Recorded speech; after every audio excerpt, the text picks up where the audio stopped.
This is GeroTheHero, and this is my review of Tales of Zestiria, the X, Episode 13, the finale. Rose saves the princess by threatening the general and this causes the troops to stop fighting because a ceasefire is given. Sori confronts the Lord of Calamity. Everyone advised against this, but Sori thinks he can purify him. We find out that the Lord of Calamity is a human, and for a brief second we get to see how this human looks.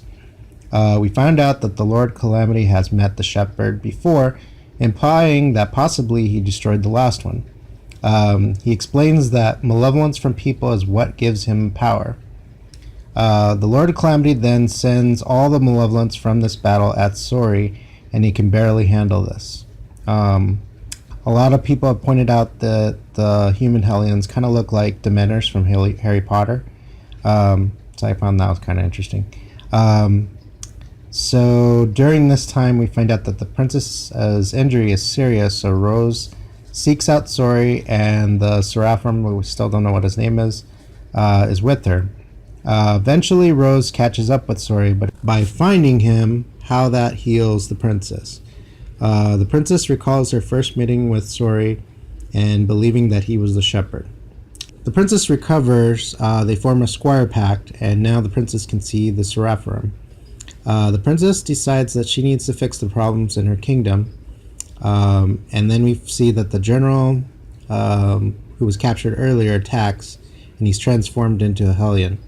At first it looks like Sori is going to give in to the anger, but he manages to purify the general.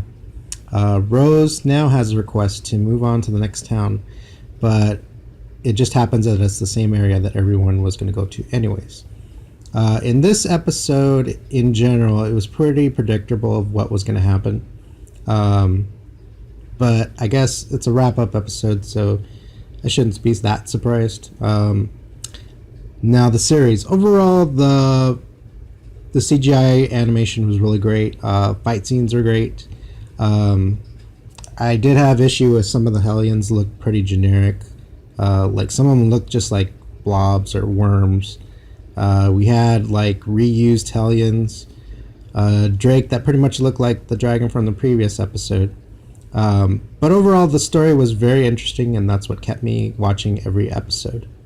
It'll be interesting in the next season to see what happens, if we see new characters, if we get any kind of new Hellion types. I'm very interested to see what the next season will hold. And if he'll actually confront the Lord of Calamity on equal footing by the end of the season 2, or if they were going to have more seasons. I guess we'll have to see. But overall, I gave it an A- just because of the little animation things, but it was a really great show. Like always, comment below, subscribe if you're interested. And like always, follow me on Twitter, and I will see you next time.